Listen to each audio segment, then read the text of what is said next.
culpability. Okay. The first, which is more common and a little bit more nebulous, is this concept of mitigation, which is basically that someone might have a reason that undermines full culpability that might lead to a reduction in the type of charge they get or a reduction in the severity of the sentence they might receive. But legally, across different types of crimes, across states, there's really not a clear definition of what's considered a mitigating factor. So for example, in many states, it's considered the age of the person would be, so a younger person that would be mitigating, or the experience of poverty. But we know that given the number of people who are living in poverty in the criminal legal system, clearly mitigation did not play a real role in deciding some of those the charges or sentences. And then therefore there's really unsystematic application of considering factors that would be mitigating. In a less frequently used, but what I will highlight a lot today, version of considering culpability is the insanity defense. So very rarely is this considered in the law, and very rarely when it's considered is it actually successful. But typically, insanity defenses are presented when there's a presence that at the time of the crime, there was some mental state that undermines someone's ability to fully know or appreciate their actions would lead to a particular outcome.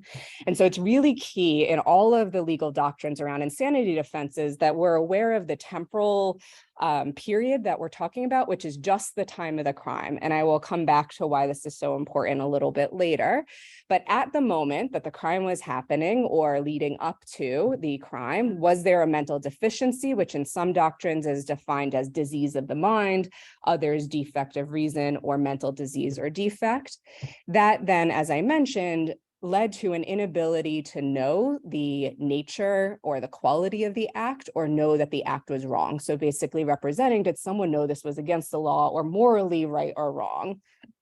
And then in other doctrines, specifically the model penal code, the kind of binary knowing or not knowing was loosened a little bit to say that there was a lack of substantial capacity to fully appreciate that the criminal conduct would conform to the law. So it's a little bit more subjective, but opening up this idea that maybe someone doesn't have to fully not know, but that they might not have a full, awareness or appreciation. The problem with this, particularly with the model penal code, which many states, over 20 at this point in the United States, subscribe to, is that it explicitly excludes any disorders that have to do with repeated criminal activity. So antisocial personality disorder, and what I'll focus on today, psychopathy, could never be used in an insanity defense under these types of doctrines. So this is the basic idea of criminal responsibility or culpability, that with some presentation of factors that might lead to a sense that it was harder for an individual to engage in controlled behavior, you might be able to present mitigation. But again, there's no clear definition of what that might mean. And then in very rare cases, but important legal doctrines defining insanity, it makes good sense from a psychological perspective that we would think about ways in which someone's mental capacity might affect their ability to know or appreciate the consequences or appropriateness of their behavior. But there's this really important exclusion factor, which kind of from a psychological perspective, what I'll argue doesn't make a lot of sense. And so today I'm going to show you why I don't think it makes a lot of sense using this construct of psychopathy as an example. So first, psychopathy is a personality disorder that is represented in about 1% of the general population, but anywhere, depending on the estimates, between 15 to 25% of people who are currently incarcerated. It's not right now in the DSM, but is in the ICD-11. So for international classification, it is considered formally a personality disorder. It used to be in the DSM back in DSM-3, but clinicians had difficulty reliably identifying this disorder. And that is one of the reasons why disorders are removed if there's a lack of reliability in rating of the disorder. And so this was turned into antisocial personality disorder, which is problematic because these are actually not the same disorders at all.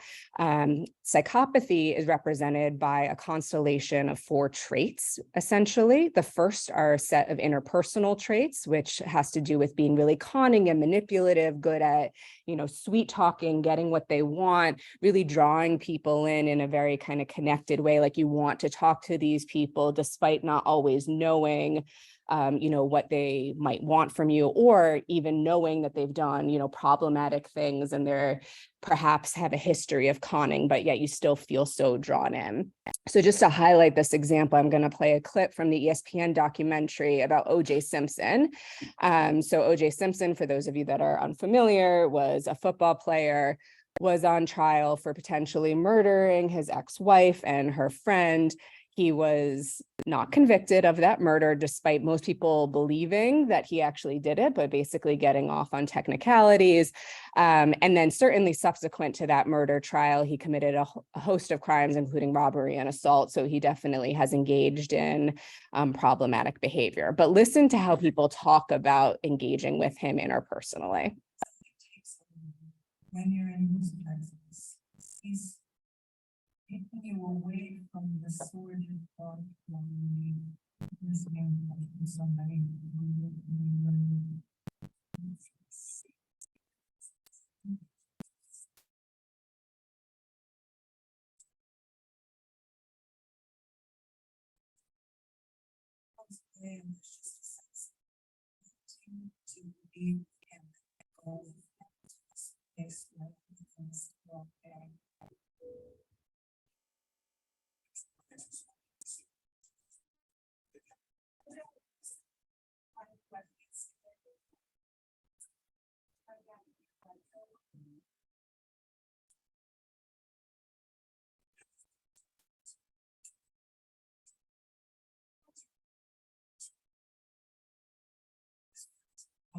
the OJ effect and say, yeah, you got OJ.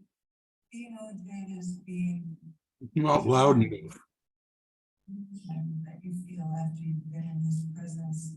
I don't think he was not guilty, but I was in touch with the fact that I wanted to think he was not guilty. Okay, thank you. I like you.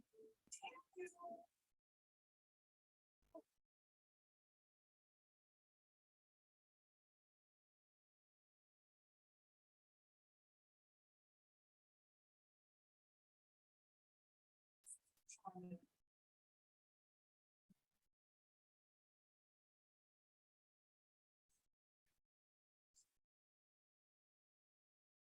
Okay, so then the next set of traits that we commonly see in psychopathy are what we would consider affective traits. So these are traits that have to do with showing a lack of depth or breadth in emotions. So not showing emotions very deeply or really showing like anger very strongly, but at the expense of other emotions. A lack of regret and remorse for the negative consequences of their actions, and a general callous lack of empathy for considering other people's feelings or thoughts. And so just to highlight this, I'm going to play a clip from the podcast about Elizabeth Holmes, where she's confronted with someone who she fired from Theranos. And he, at this point, was in an accident, and she was just so focused on what she wanted to say, completely ignoring what he was going through. Years later, Justin would see her just one more time. Yeah, there was this point in, I think, 2012, and I was standing in the CVS covered in my own blood, having just been hit by a car, and she turned and I think I did or something. And Elizabeth's right behind me, and she's like, "Hey, Justin," totally regardless of the fact that I obviously just been hit by a car. I was on a bike, and she says, we really benefit from having you in the company right now. It's shame that things turned out the way they did or whatever. Just going, okay, it's really good seeing you, Elizabeth. Thanks. So she didn't get caught. It was so absurd. Okay. And then lastly, part of the reason why psychopathy gets confused with antisocial personality disorder is that these individuals also show impulsive and antisocial traits.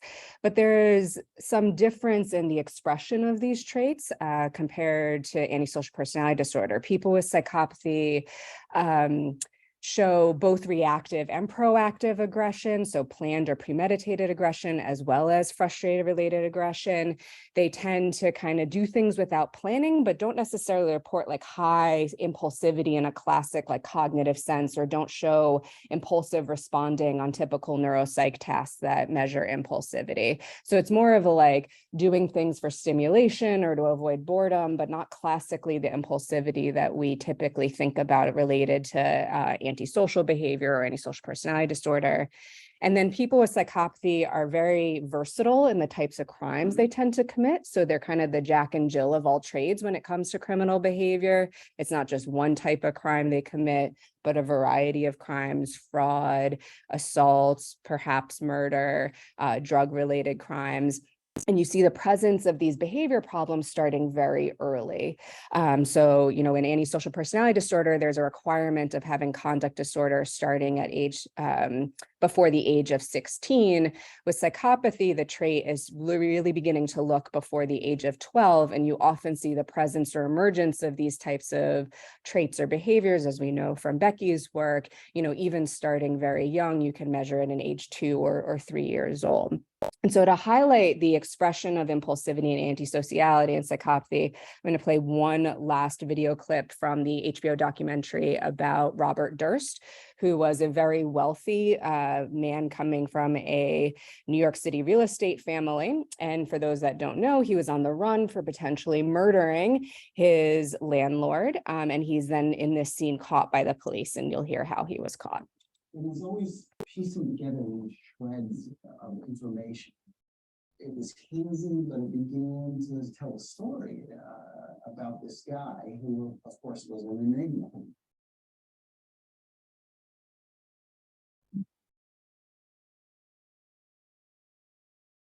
58-year-old Robert Durst was arrested here at Wegmans grocery store in Hanover Township after allegedly trying to steal a hoagie. I think we were kind of in the same boat as everybody else that had any knowledge of this case whatsoever. How in the hell could he have been that stupid?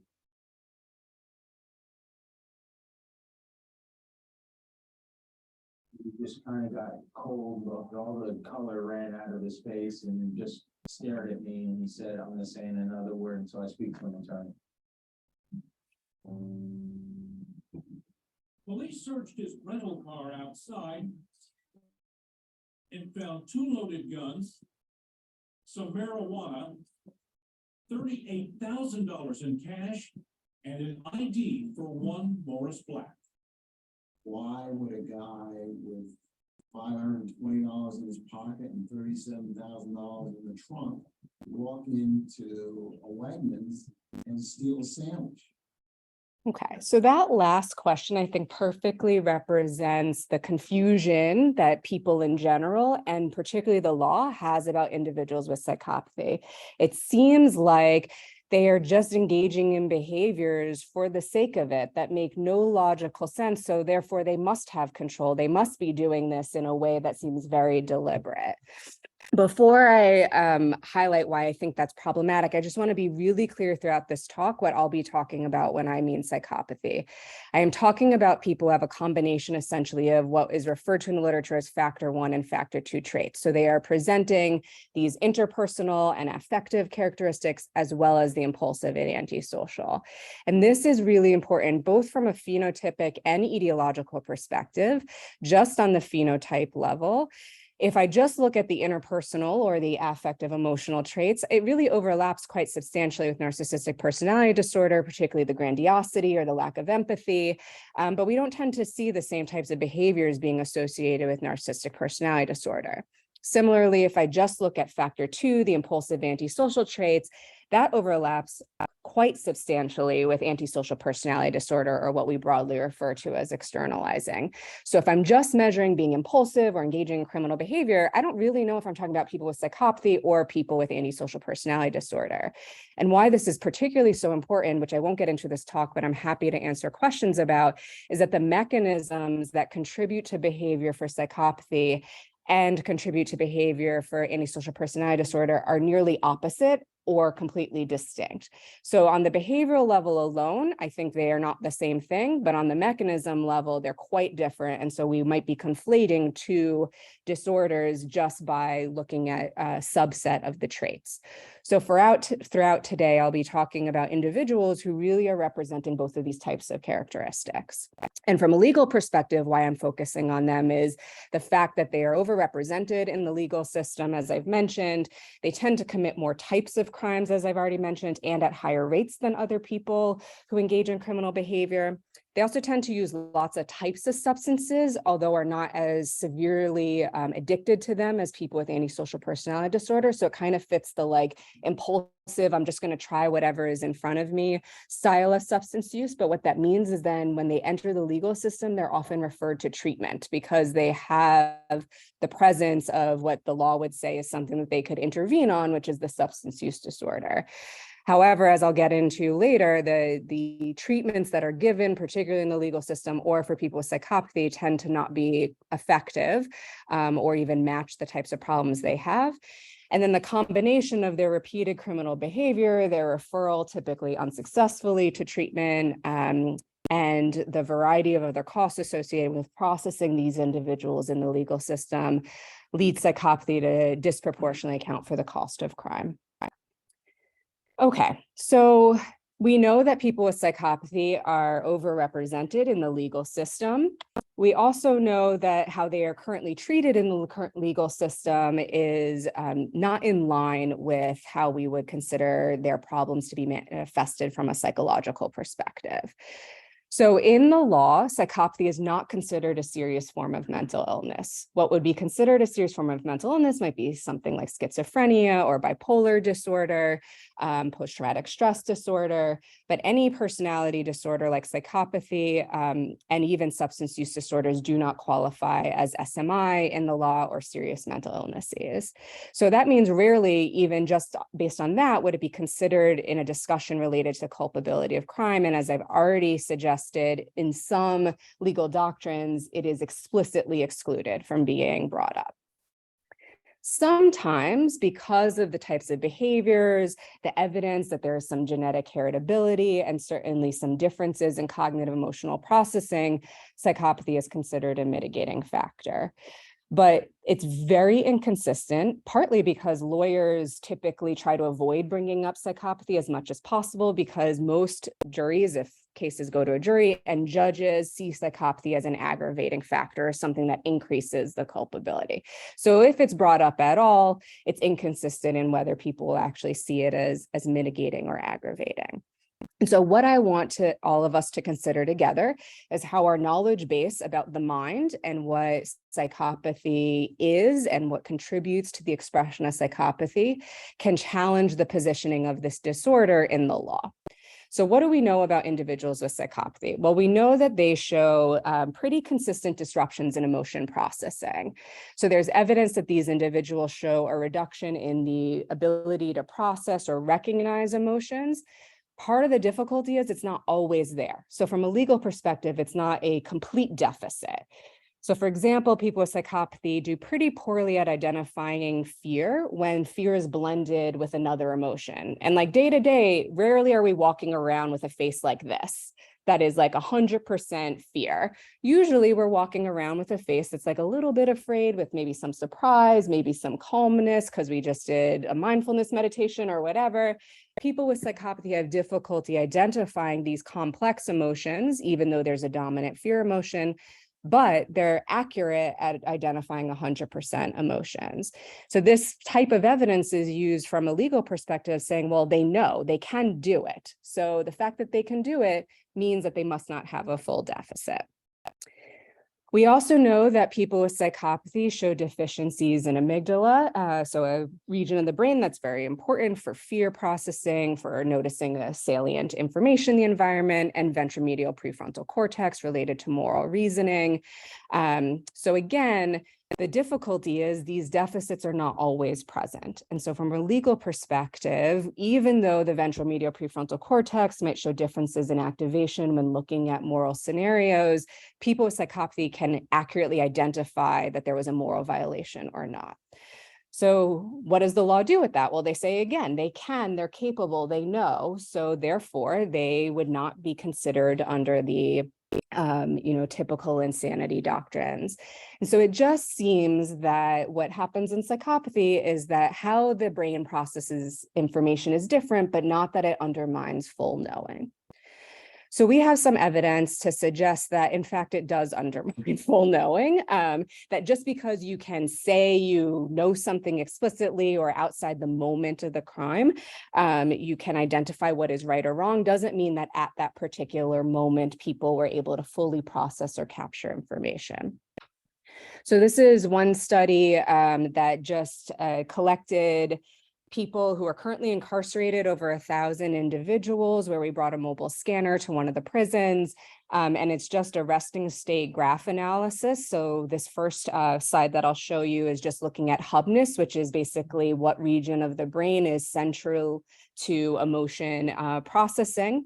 And you could imagine looking at something like the amygdala as a central hub and seeing how well it's communicating with other regions of the brain. And what we find is looking at the psychopathy measure on the x-axis. So the PCLR is kind of the gold standard interview-based measure for psychopathy, where we just ask people about their entire lives for about 2 to 3 hours. We then rate them, cutting across those 4 characteristics, domains that I've already presented, and then looking at the centrality of subcortical regions, including the amygdala. We see that people with psychopathy show a lower likelihood of having emotion networks as a hub of neural communication. And subsequently, we've been able to show that even though their amygdala can respond, for example, the fact that it's less likely to be a hub undermines their ability to fully identify emotions in the faces. So that they might know the information broadly, they might be able to eventually identify something, particularly not in like a timed or pressured setting, but it could be degraded information or completely different information, particularly in a short period of time, or they might rely on other neural regions or signals to be able to influence how they're identifying emotions. And so we don't actually know that the kind of nature of their emotion identification is the same as individuals without psychopathy. And in fact, the regions of the brains that they're relying on to be able to correctly identify emotion seems to be quite different. We also know that people with psychopathy show pretty distinct differences in cognitive processing. So unlike individuals with antisocial personality disorder, they're not wholly deficient on executive functioning. So like working memory, inhibition. The only types of executive function problems they're pretty reliable is like abstract reasoning, which would make good sense if you're having difficulty integrating lots of pieces of information. But what people with psychopathy are extremely good at is focusing on their goals. It sounds silly, but Robert Durst was really good at getting what he wanted in that moment. He wanted the hoagie, and Wegmans hoagies are good. Like, I will give it to him, but he did it so much at the neglect of other useful information. So you could imagine that being really good at focusing on your goal can confer an advantage in certain situations, but it could also lead to a disadvantage. Like when you're on the run for the police, pay for the hoagie. Like, those are basic decisions that we might want to make if we are attending to all the relevant context. So we've been able to test this in individuals with psychopathy in a variety of tasks, including tasks related to threat processing. So in an instructed fear conditioning task where we've measured startle response, amygdala response, and prefrontal cortex responsivity, people with psychopathy neglect to focus on the threatening information when they're already engaged in other goal relevant behavior. So if their goal was to focus on the case of the letter and the box connoted a threat of shock, so red meaning a chance of shock, green meaning you were safe, people with psychopathy showed lower startle and less amygdala activation in this particular type of trial. And so most people would assume that's consistent with their idea that they just don't experience emotions. The difficulty, again, and why this is important for the legal system, is that when we ask them to focus explicitly on the threat, tell me about the box that is related to shock, they're just fine. So their startle response is typical, their amygdala responsivity looks typical. And so the fact that we're not seeing this really consistent, always deficient, makes it hard from a legal context to say that they really have a failure of capacity to know or appreciate something about the environment. We also have seen in non-affective contexts using dual tasks, the same type of difference where individuals with psychopathy show slower reaction time to a second target when it's presented quickly after a first target. So they really have difficulty with what, in cognitive science, we would think about as an attention bottleneck. So it's, again, not so much about executive functions. It's about an early perceptual bottleneck that is identified based on instruction or features that is exaggerated so much in people with psychopathy that they essentially have a slower filtering process. They get stuck on the thing that's most salient, or they get stuck on the thing related to the instruction that it is harder for them to then integrate and process other information, or perhaps an exaggeration in their serial processing of information that undermines more simultaneous processing. And in particular, these types of problems, focusing so much on the case of the letter that you ignore the threat, or focusing so much on the first target that it's hard for them to process the second target, has been related to the types of criminal behavior that they engage in the real world. We also see increased activity in the prefrontal cortex, particularly in the lateral prefrontal cortex, which in some literatures has been identified as particularly related to this attention bottleneck. And that's been replicated now in basic attention tasks, decision-making tasks, as well as these threat conditioning tasks. So on the one hand, individuals with psychopathy seem to have disruptions in emotion processing. On the other hand, they also show this exaggeration or better ability in some ways at focusing on their goals, but it comes at the expense of integrating other important contextual information. Another piece of evidence that we have that I think is important for thinking about in the context of the law is the efficiency at which people with psychopathy then process information. Because you might say, well, then they're just really good at their goals. So again, if they're committing a crime and they really want to steal that hoagie, that's on them, because they're making a choice to be able to focus on that thing. And they're just doing that in a way that's consistent with their goal.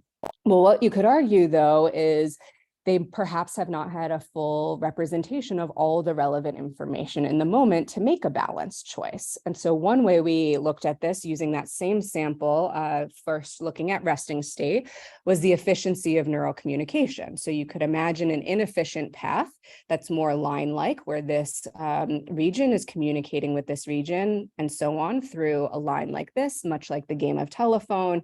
I can say to Becky something, Becky will then tell Adrian, and then by the time it gets to the back of the room, it's both slow and degraded in information. Or I could have a more star-like pattern of communication where there is a central hub, essentially, that gets the information and then speaks it out to the other regions of the brain. So this is like how I run my lab, where everyone talks to me and then I just yell things back at them. So everyone gets the information all at once. And so what we could see is that individuals with psychopathy, again, looking at the PCLR score on the x-axis, and then a measure of efficiency using graph metrics on the y-axis, is that in the dorsal attention network, people with psychopathy or higher are showing more efficient organization. So they have more star-like organization, essentially. And you might say, okay, well, that's a good thing. Like, processing things efficiently is wonderful. But what I would argue is that this is essentially a hyper efficiency that could be problematic. And we've now shown that this type of increased efficiency is actually related to more commission errors on a passive avoidance task. So failing to learn from punishment repeatedly, so that perhaps they are skipping over or failing to integrate necessary information to be able to draw connections between different events or different scenarios. So while efficiency in a particular moment might be useful, it might undermine consolidation of information. It might undermine ability, as I said, to connect to events, or perhaps even the memory of particular events. It's like they're very present in the moment. They're able to respond to that information, but so much so that it doesn't become as well formed as people without psychopathy. So those two types of sets of studies or themes that we see in individuals with psychopathy are pretty basic. And everything I just said of my interpretation is hypothetical. Like, it's maybe the organization of the brain relates to this very specific task thing, and that might relate to real world behavior, but it's quite disconnected from the types of factors that the law would really consider as important for thinking about criminal responsibility. There are two concepts that very explicitly the law integrates in its decision-making. One has to relate to regret. So we know that in legal settings, it is both informally and formally part of decision-making for people to ask, do you regret or do you have remorse about the actions that you engaged in? So DAs look at this, judges ask for this, parole boards ask for people to explicitly comment on their regret or remorse of their behavior. So this is a construct that is, certainly more complex in its emotional expression and is very relevant to the law. And mostly what both the law and psychologists have done is measure this concept of retrospective regret, which is you've already done the thing, you found out you could have done better or differently. How do you feel about that? But we also know from decision science that this is not the only form of regret, that there's prospective regret, which is using that experience of regret to then inform future behavior. And, the regions of the brain that support retrospective and prospective regret seem to be distinct, prospective being more medial prefrontal cortex and retrospective being more subcortical. And so we ask the question, do individuals with psychopathy, are they able to say they experience regret, or do they not experience at all? And classic definitions of psychopathy, including in the PCLR, say it's just categorical, like they don't experience regret. And so on the one hand, that would seem like good from a legal perspective, that there's a clear deficit, but it actually hurts people with psychopathy because they're saying they don't experience regret or remorse. There's no way a parole board's then going to let them out, for example. And so we wanted to look at this idea similar to the focusing on threat of like, well, what if we ask them explicitly about their regret? Can they feel it at all? Is there some nuance in their expression of a lack of regret that might help us understand that it's not simply just no emotion that is going to make it hard to argue that they should be considered differently in the eyes of the law? So we ran a counterfactual reasoning task where people select a circle. A ball randomly will bounce around. They'll find out how many points they get and then rate how they feel. I got 70 points. I feel pretty good, but I could have lost 70 points. So now I'm feeling extra good. And so this is just a basic, cognitive task that is not about emotion. It's also not about remorse of what you have done to someone else. This is just simply regret at this stage. And we had people come in, and play this game. And then we measured psychopathy in this study using a self-report measure that's been well validated and is correlated quite a bit with the interview-based measure. And what we see is first, when we ask people with psychopathy, how do you feel when you find out what you won? We see that individuals higher, and this is just binary for graphing. Everything was analyzed continuously. So people higher, 1 standard deviation above the mean of this scale, and people lower on psychopathy responded similarly. So people with psychopathy reported in actually more extreme responses to the value of what they won or lost. So we say, how do you feel about what you won? They can report their affect. We then say, well, how do you feel about what you won when you find out what you could have won or lost if you picked the other circle? And again, we see that people with psychopathy very explicitly are able to say how they feel. Much like when we focus them very explicitly on the threat, they respond to it. So there is a sense that they can feel regret, which kind of makes it sound like I'm telling you that we should lock them up because they can feel regret, yet they don't express it. But the next piece is what is very important, which is the estimation of prospective regret. So we could see people low on psychopathy in the blue show modulation based on the regret signal in terms of the choices that they make, whereas people in red, high on psychopathy, essentially have a flat line. So people with psychopathy, their choice behavior is less influenced by prospective regret. So while they in the moment can tell you, when we ask them explicitly how they feel, they don't use that experience to inform future choices. Where this becomes very important is looking at whether that relates to real world behavior. So people with psychopathy, again, just looking at low and high and the number of incarcerations they've had, it is those with low regret sensitivity and high psychopathy who had the greatest number of incarcerations. And so we can think about this from a legal perspective of, well, you know, again, if you ask them outside the context, how do you feel? They'll be able to say it, but in a particular moment, their next behavior, their future behavior, or any behavior in the moment is not being informed by previous experience in the way that it might be for people without psychopathy. And that they're not using, let's say, past punishment, like Robert Durst having been arrested prior, to change or modulate their behavior moving forward. It's almost like every instance that they're confronted with is new to them. And this is one way to measure that. Another concept in the law that's brought up is like, do you take the perspective of your victims? Could you understand that they maybe could have been hurt by your actions, essentially? And so the law will interpret this in terms of the knowing idea of like, could you have known something bad might have happened? And typically in the literature for psychopathy, people measure what we call controlled or deliberate perspective taking, which is you watch a video and you are asked in the task, take the perspective of X, you know, person in the video. How are they feeling? What are they thinking, essentially? And so this we refer to as controlled or deliberate perspective taking. Again, from a cognitive science perspective, we know that that's not the only version of perspective taking. We know that there are more automatic processes, which is effortlessly having the perspective of others affect your own. So in a controlled setting, your goal is to take the perspective of someone else. In an automatic setting, that's not your goal.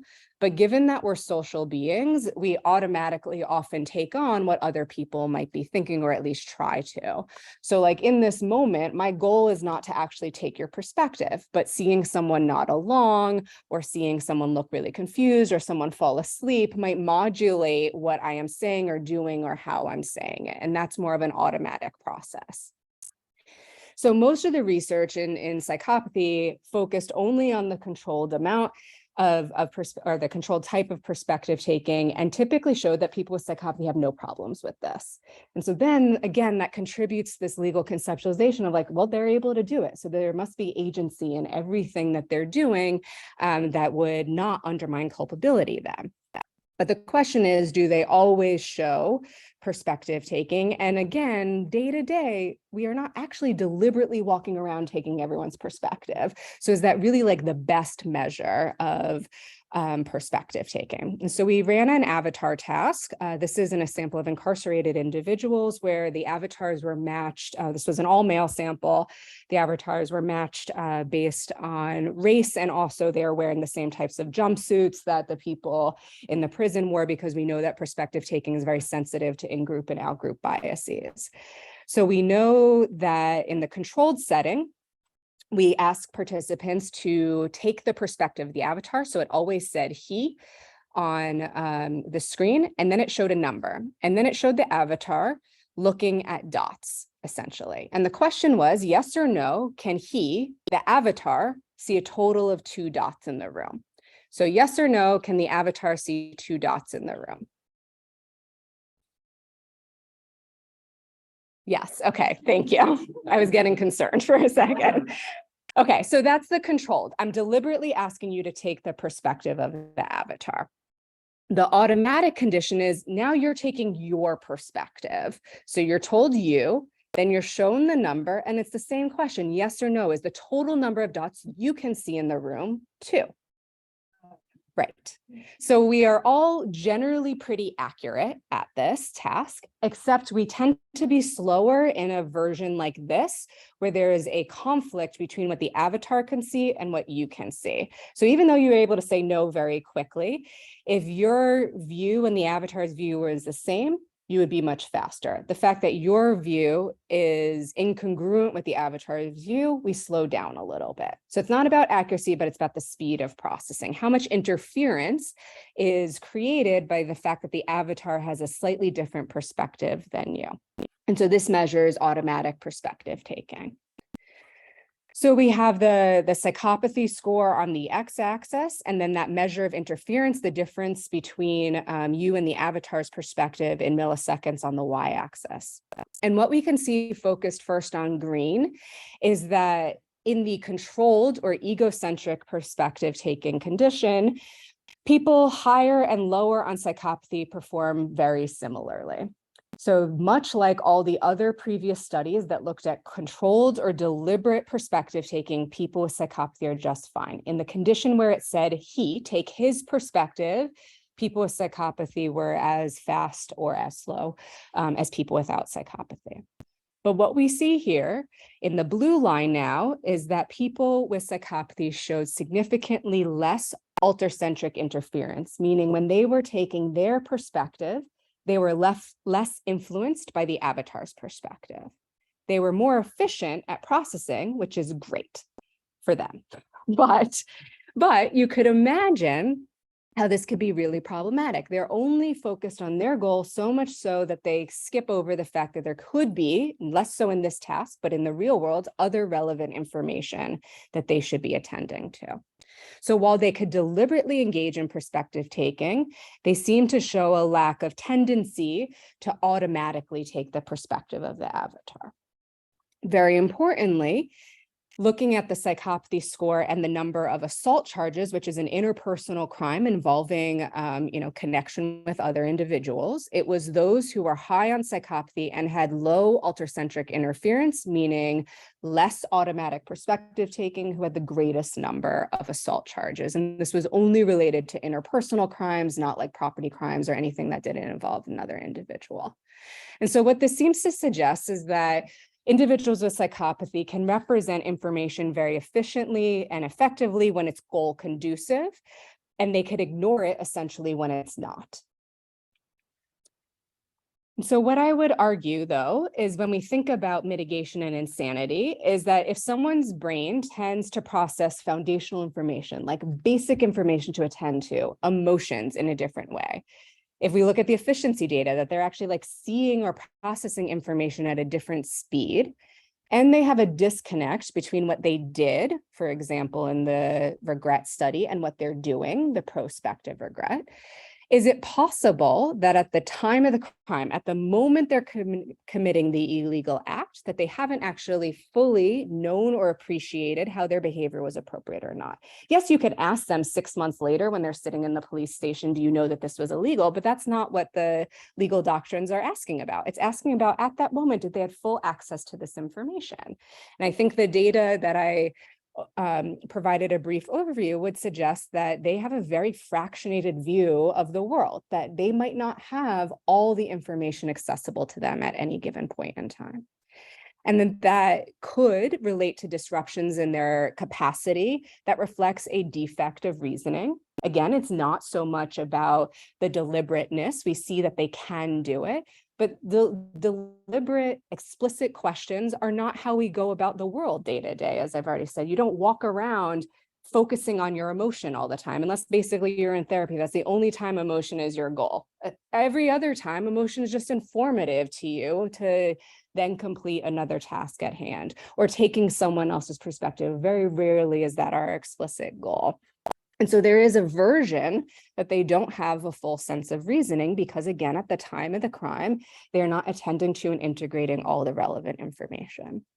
And based on the clear evidence of functional and connectivity issues, as well as data I didn't present that suggest pretty widespread structural differences, that you could argue that there's some kind of, quote, disease of the mind, and increasingly there's some work looking at genetic influence and how that might relate to neural development in individuals who are showing early signs of psychopathy.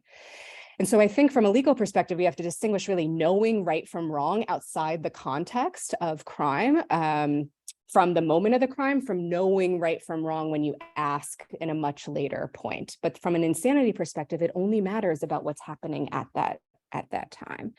And that if we are looking at a set of individuals who are really processing information differently, it's important to consider then how that might infringe on their legal rights to due process, to, not cruel and unusual punishment, if what I am telling you is that they are fundamentally processing information differently. But I don't want to leave it there in the sense of like, it's okay to just let people who commit a variety of crimes, who commit some very heinous crimes, and let them just walk around. So we certainly have to weigh the impact on the individual as well as society at large. So I think everything I just presented actually also says how we should manage and treat these individuals.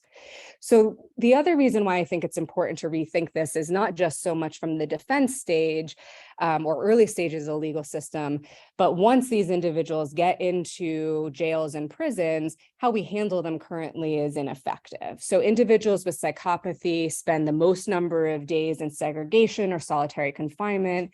They account for the greatest number of disciplinary infractions, which often have to do with violent or aggressive behavior in the prisons. They exhibit higher rates of institutional violence towards other incarcerated individuals as well as staff. They file more grievances against officers, which again, some of the officers definitely deserve it, but it's also just like processing, and it takes a lot of resources. And then once released, people with psychopathy recidivate at a much higher rate than other offenders, and much faster. So they're much quicker to commit another crime once they're released. So I think it's like pretty clear that these individuals are not benefiting, and certainly society is not benefiting from just following our current system, which in most of our current system, people with psychopathy enter the prison. They might get referred, as I said, for treatment. We know that most people in prison, whether you have psychopathy or not, are not receiving effective treatments in prison. Part of it is actually just like extremely long waiting lists. It has to do with resources, and part of it has to do with a system that doesn't really incorporate much of the most up-to-date research for intervention. If individuals with psychopathy get treatment, there's still this large myth that we have to overcome, which is that people with psychopathy are untreatable. And there's actually very little evidence to suggest that they're untreatable. What there is pretty good evidence of is that they have not been receiving appropriate treatments, again, particularly in the legal system. And just to, highlight, and this is just more of a schematic, what we basically now see across a variety of studies, and this is adapted now in a review that Luke Hyde wrote, is that people with psychopathy in red, when they get a treatment that's actually related to impulsivity or interpersonal and affective traits, they show a similar pattern of decreases in antisocial behavior, like the slope is similar, but it's the fact that they started out so much worse that they don't get to the kind of like clinical normative levels of functioning. Whereas people lower on psychopathy show less severe antisocial behavior, so that when they get a treatment that actually is meant for whatever they're displaying, they actually return to kind of a clinically more appropriate level of functioning. And that for both types of individuals, if you receive a treatment that's not really meant for you, you're showing either no improvement or substantially less improvement.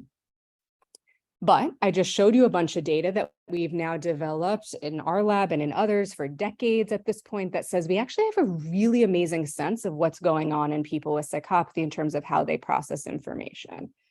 So it's possible that it's not that they're untreatable, and the data that inform that schematic suggests it's not a lack of responsivity to treatment, but we just really aren't targeting treatment in the most effective way. We might not be giving it for long enough. We might not be giving the correct types of treatment.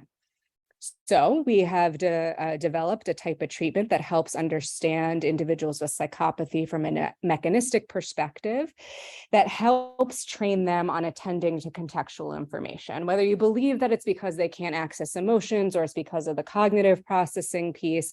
Ultimately, as I've mentioned, they really seem to show a failure of integrating all the information or contextual cues effectively.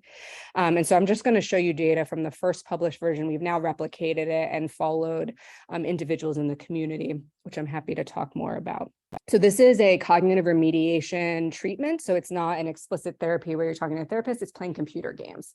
So people with psychopathy and people without psychopathy played computer games, and the goal of each of the games was to integrate contextual cues, notice the reversal in a reversal learning task, know whether to respond to the numbers or the letters based on the color of the box, know how to respond to the direction of the eyes based on the emotion of the face. So all of the tasks had to do with, in order to do this task well, you have to integrate information. So this is just showing you pre-post change if people with psychopathy got the attention to context training, which was meant from them, versus a controlled training that was unrelated to their problems. People with psychopathy showed improvement a week after they completed 6 weeks of training on the games. And so this was a latent variable that had to do with a lot of different performance on various tasks, including startle response to fear conditioning, including cognitive dual task performance as well. But this is, interesting. The effect size is pretty small, but doesn't really help us understand real world behavior much. And so this first study, we looked at disciplinary reports in the prison. So when people violate rules in the prison, like not having their shirt tucked in or shanking someone, there's a disciplinary report.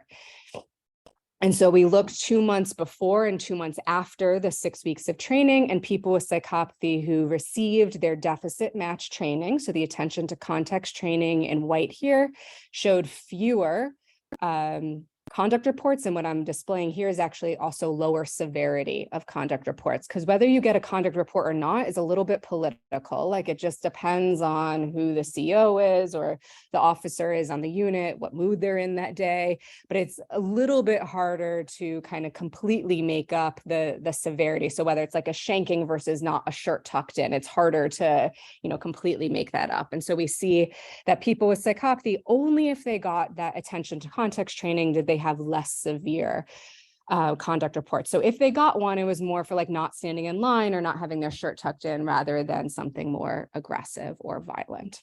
Okay, so I think these data suggest, again, that people with psychopathy are treatable. And so you might argue, well, if you have an insanity defense and if you're not guilty by reason of sanity, you just walk out. But that's actually not true in a lot of states. What happens is you're then mandated to treatment. And the fact that I can show you that people with psychopathy, and Becky has a meta-analysis that just came out that shows younger kids, there are positive treatment gains as well, that they are treatable, suggests that what we should be doing is putting them in facilities where they're actually able to receive treatment to help address their problems, which is both legally most appropriate from a constitutional perspective and societally most appropriate, because we might actually be able to address the types of problems that they are displaying.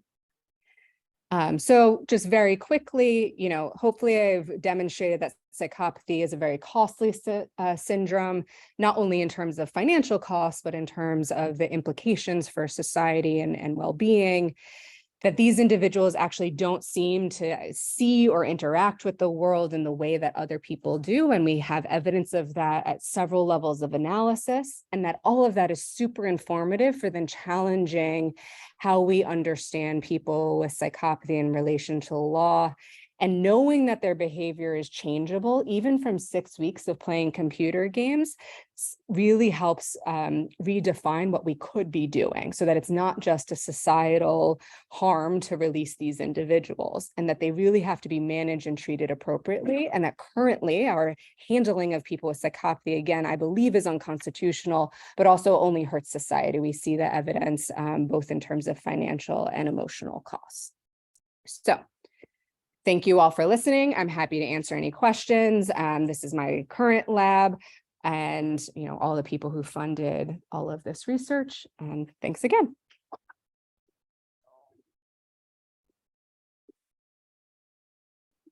Yeah, Adrian. Thank you for a lovely presentation. Yeah. It's so clear. I've got 2 questions. Oh, okay. One of them concerns perspective. Yeah. And why do you think that the legal perspective is so different to yours, and ultimately will be needed to change that perspective? The second question is really a point of information, the model penal code, and the idea that psychopathy is not a legal defense because of repeatedly committing crime. What if you had an individual who was high on the first 3 facets of psychopathy, but didn't actually commit criminal behavior? would I be right in thinking in that case, psychopathy would be the response? And thirdly, question about the hoagie. Yeah. I was quite intrigued by that. Can you clarify this? Was the reason that he was stealing it is that he didn't want to come up face to face, up close and personal with a cashier when he made you recognized? So was he actually quite rational stealing it? Yes. Okay. So let me decide if I'm going to go in reverse order or not. Let's talk hoagie first. Wegmans has self-checkout, so I don't know that it was completely rational, but your point is well taken, that I think, again, from a legal perspective, it would seem like he was making a rational choice, that I don't want to be caught. I would still say, though, that it is irrational considering he had a hat on. He, you know, the likelihood of, it's not like his wanted poster was everywhere. He didn't, there's no, we don't know, but there was no evidence that like he walked in and saw himself on a board. So the risk of someone identifying him seems much less likely than, you know, having your head down and swiping your credit card or taking, you know, 20 of the $500 in your pocket out and paying for the hoagie. And so I would still say that the like balancing of the risk and benefit there was irrational, in addition to there actually being self-checkout at the time.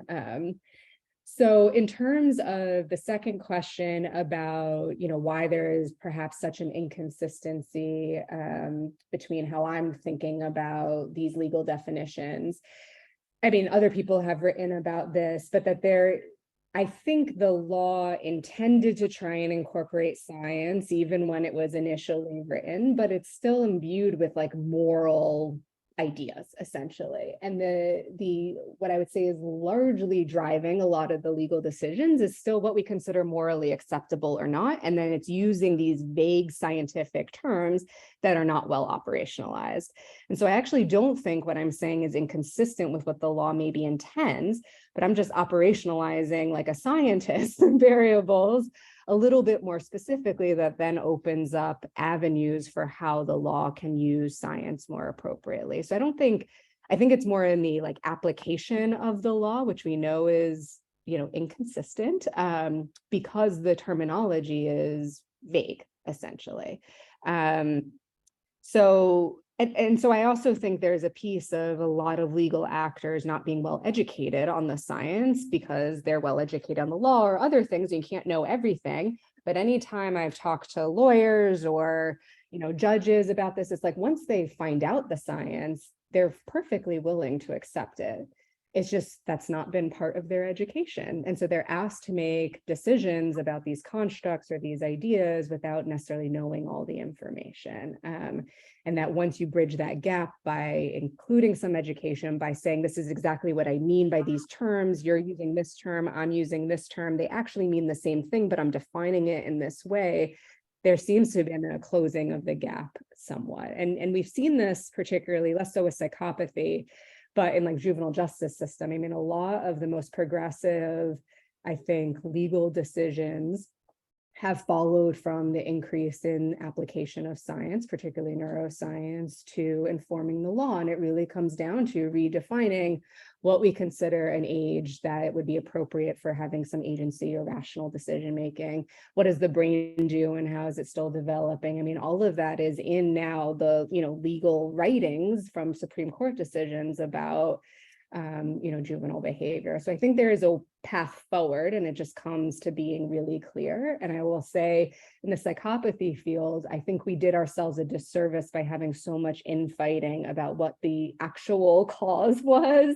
of psychopathic behavior, because it almost doesn't matter for the law. Like the fact that we can just now show, and that's why I set up this presentation as like both things can be true. They have emotion problems and they have cognitive, particularly attentional problems. Both of that is relevant to how we have the law consider these individuals in a different way. And then the first question, yes. Well, at least non-criminal with respect to being.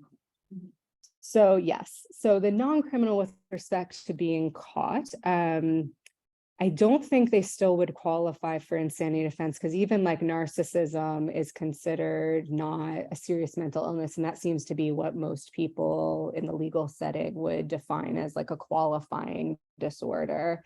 But they still committed the crime. Like it's persistent antisocial behavior is the term or the phrase that is written in the model penal code. So it doesn't have to be crime. And it could be even like continued substance use, for example, that relates to then a violation of a social norm or law. So you and I have had discussions about what a successful psychopath is. I would argue they just haven't been caught, but they still do the crime. And so they would still be disqualified from that type of defense. Yep. Yeah. Thanks so much. Sorry, from the thought. I was wondering, because like when we were talking, I was thinking, okay, we can have like a very similar set of arguments about antisocial personality disorder. It says that they have problem with their executive functioning, they can't control their action. Yep. So like I'm wondering, like, what are the conclusions? Like, so what are you saying that like we just need to change like the justice system? Yes. In order to Yes, that is what I am saying. Yes. Yes. Yeah. Like the problem is that we need to change it like from like even prison justice there like more therapy. It's hard for me to think about someone that you can't explain all the things about. Well, so I will say the majority of people who commit crimes don't have a form of serious mental illness or a personality disorder like antisocial personality disorder or psychopathy. Those disorders are overrepresented in the legal system, but most people who commit crimes don't have these disorders. So if they get caught, they wouldn't necessarily qualify under these circumstances. Less serious and less like dangerous to society. Right, but they're still incarcerated. I mean, look at all the people who are incarcerated for selling drugs now, for nonviolent crimes, which we know is related, our lab does other work on kind of environmental characteristics, is certainly rooted in structural racism and other issues. So yes, my overall point is like how we handle crime in the United States is unscientific. Point. That is it.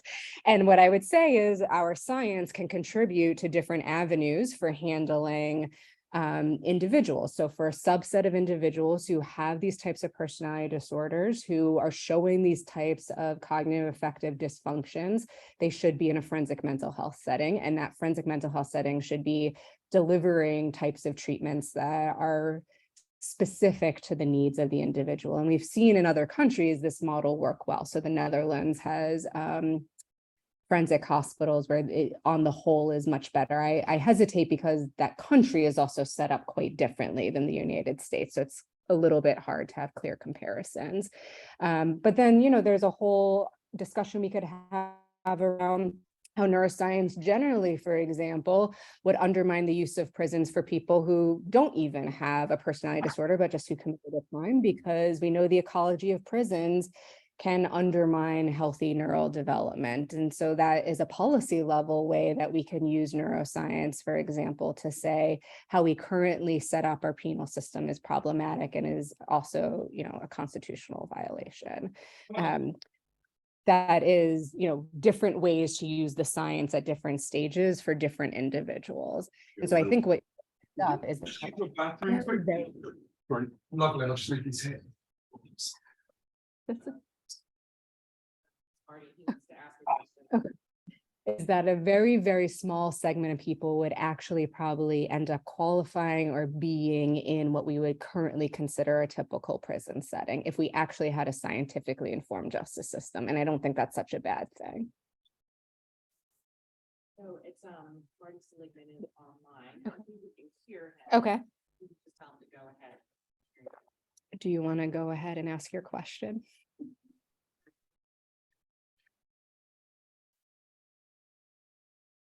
Oh, hi. Can you hear me? Yep. Yeah.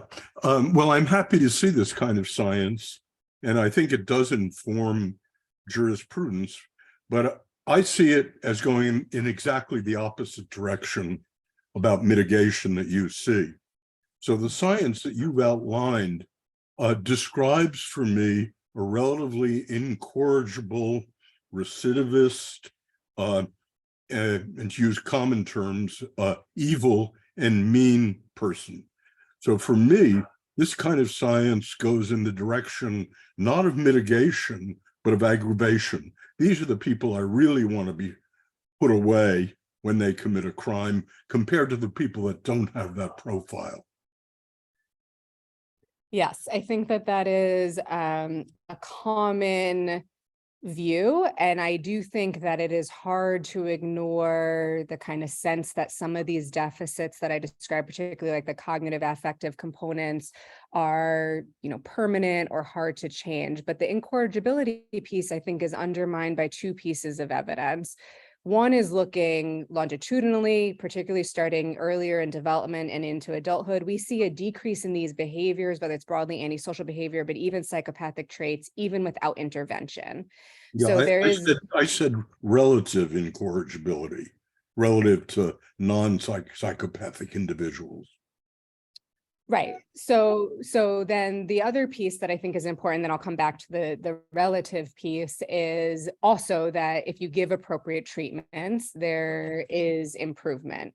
And I think, again, from a constitutional perspective, if you're seeing a natural decrease and a treatment related response, then this is the relative piece, even if it's not bringing it back to a kind of normative or typical level of functioning, there's still evidence of change. And in the perspective of the law, it's very black and white. It's like, if there's evidence of change or potential difference in behavior, we should be constitutionally supporting that individual. If there's zero evidence and no possibility of change, that's when we should be locking them up. And there's not evidence of that. There's not evidence that people with psychopathy can't change. There's only evidence that we haven't really tried, essentially. And so I think this is the beginning of the type of evidence that would allow us to test the question of relative incorrigibility. But right now, from a just kind of broad legal perspective, there's plenty of evidence that they should not be the ones locked up forever without any potential intervention, particularly younger individuals. Yeah. So I'm curious, beyond, publishing papers and giving talks like this, what you think is the roadmap for convincing a legal audience that this is a reform direction we should go in? Like, how do you disseminate that at a broad level? Yeah. It's a good question. So one of the things, I think it's about kind of tackling specific laws is the approach that I've taken. So I am categorically against the death penalty, but I sit on a bunch of death penalty advisory committees, because this is an area of the law where there's a lot of discussion. So even though I can start with we shouldn't have it, period, the fact that we do have capital punishment, and this is actually where psychopathy is brought up quite a bit, because often at federal capital punishment cases, psychopathy is evaluated, that we can use the science to then change who is eligible for the death penalty. And now in about 4 states, we have been able to use the science to change the age of people who would even be considered for the death penalty, just based on the developmental science and neuroscience. Similarly, there is a parole law in New Haven or state of Connecticut that's about what's considered mental illness. And so I've been involved in that case and writing briefs to be able to outline the science. And so even though it might seem quite inefficient, I think it's actually very practical to chip away at the legal standings, because it then provides precedent for other states. So the first death penalty case, there's also been a version of this with life without parole that we did for juveniles. Then 3 other states contacted us, essentially. And so you see it beginning to spread a little bit more once there's legal precedent in certain states. So that's how I have approached it, in part because Yale has a policy clinic and I know the director. We work together, and so they've influenced my view of the way to actually change policy is to do it in these kind of small local ways first. And then I feel more comfortable also, like being a scientist, I try not to be like as grandiose about like the science is going to fix everything. And my 3 studies are going to like, reform everything. And it actually has taken me a while to even want to talk about science applying to the law in this way, because I'm always like, well, there was this limitation of this study and like this thing wasn't exactly right, but that's not, really a problem for lawyers. And why I think the timing is right is because of what I was mentioning to Adrian's question, is that like we now have replicated both in our lab, but also across labs across the world, a set of findings that allow us to feel pretty confident of like how people develop, how people with psychopathy process information, that I can feel confident saying broad brushstrokes, these are the things that should inform the law. I'm sure there are other ways, but that's just how I've approached it. I have 2 questions, I think. One is a question that I feel like I'm answering because so much of my work has been about trying to change perceptions about treatment, your choosability in children. But my sense is one of the motivations for incarceration is the feeling of justice and punishment for the victim. And so setting the legal side of it aside, there is still that kind of that desire in the people who were the victims to see something happen. And are those people going to be satisfied with, don't worry, we understand the cognitive and the affective mechanisms, and we've got a very targeted, personalized treatment for this person. They'll be in a hospital and not a prison. And that seems like another set of people that have to be persuaded, which is probably all of us. If we were a victim of crime, we kind of expect that as a consequence of it. And then I guess my second question is maybe not related, but is how much of I find myself really persuaded, I guess, by this sort of integration argument that you were making. How much of it is developmental and when do you think that comes online, and how much of it is actually consequential to so much of the interpersonal social interactions that people with psychopathy have, or even the environments in which they grow up in? And I think, abuse and maltreatment is so prevalent in individuals who have psychopathy in incarcerated settings. So not related to the question. Yeah. So the first question, what you intuit is actually not right. If there have been now several like national surveys to say most people think incarceration is not the answer, that treatment is the answer, even among people who have been victims of crimes. Now, of course, there's individuals who might say, no, I want to lock this person up forever. But on the whole, the national studies would suggest most people in the United States now believe that treatment is a better option than incarceration. Politicians don't. And that's the big problem, is that politicians get up and they say, well, I'm going to be tough on crime because this is what my constituents want. But that's actually not true. Well, they want tough on crime, but not in the way that the politicians are defining. So I think a real question is like, well, how do we make people see those data more? How do we make particularly those in power understand this is not actually what your constituents want, and these policies are actually making your constituents less safe? So that's one thing to just kind of keep in mind. In terms of your developmental question, yes, great question. So we haven't done work in very young kids. The earliest I've done is now like 11-year-olds, and you replicate some of the attention and emotion stuff. I mean, Mark Dad's has some younger studies in younger participants that show a similar type of, like, if you focus kids with CU traits on the eyes, they could identify the emotions, but not if you ask them to do the more complex processing. So I think you have some evidence that these types of cognitive affective differences are present at a young age.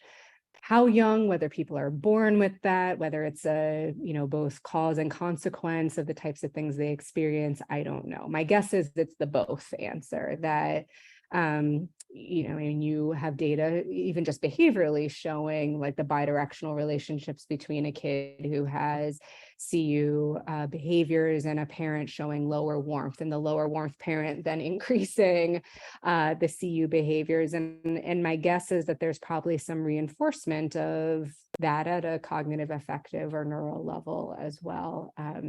But I don't know. I mean, that longitudinal research in general with psychopathy is definitely something, particularly mechanistically, that's needed more. And I think part of the difficulty has been actually being able to define those behaviors, as you and I were talking about earlier at younger ages. But I feel like there is enough ways now to measure things like callous unemotional behaviors or even just impulsive behaviors in toddlers that seem different to maybe be able to do some of that earlier work. But my guess is that there are some people where it is more about how they are born, whether that was, genetic, whether it was exposure to toxins or substances in utero that then influenced early neurodevelopment, particularly like in sensory motor systems, that then influences later neural development. And then there's a subset of people where they probably were born just fine and then had early environmental experiences where an adaptive response to trauma or violence is to dampen their emotion and to just only focus on themselves. And then over time, that can result in these types of behaviors, but they wouldn't show the same kind of causal early influence. And so from the literature, the kind of first version, which is you're born this way, would be what we consider a primary or prototypic psychopath. And as a result of your environment would be either like a phenocopy or a secondary psychopath where there was some adaptation, but it wasn't because of, genetic risk or early neural development. And both are problematic behaviorally. But why I mention it this way is because actually I would argue the treatments or how you intervene with those two would be very different because the kind of cause of that psychopathic behavior is now different. Yep. I have two short questions. Yes. The first one for the red box and adverse stimulus Mhm. test. Are folks with like antisocial personality disorder, do they also have, is their response to like context stimuli when a goal is present, do they have how do they respond? Mhm. And then my second question is, has there been noticed like folks, there's reading and like psychopathy score, is there like a consistent change as the more time they spend in prison? Because like I remember like a few questions back, someone mentioned something. Yeah. So for the first question, we actually see that people with antisocial personality disorder don't show less startle when focusing on the N and, basically effectively ignoring the box. What they actually show is more startle when they're focused on threat. And this is very consistent with this conceptualization of people with antisocial personality disorder being emotionally overreactive and having difficulty regulating those responses. In terms of the second question, I'm trying to think, there was just a paper that came out looking at psychopathy longitudinally, suggesting that there's not much change. Why I'm hesitating is I can't remember if they included if people were incarcerated or not. I think it's very hard. I mean, part of the thing with personality disorders is that you're typically looking at stability across time and across domains. And so, yes, could being in prison lead someone to be more callous and unemotional? Sure. But, that doesn't mean that they're going to express all these other types of behaviors that would be really required for the disorder. But if, helping reduce the number of people in prison, it's easier for me to say like, yes, prison also affects personality, which we do know, then I will say that. I just don't know that it's true of people with psychopathy.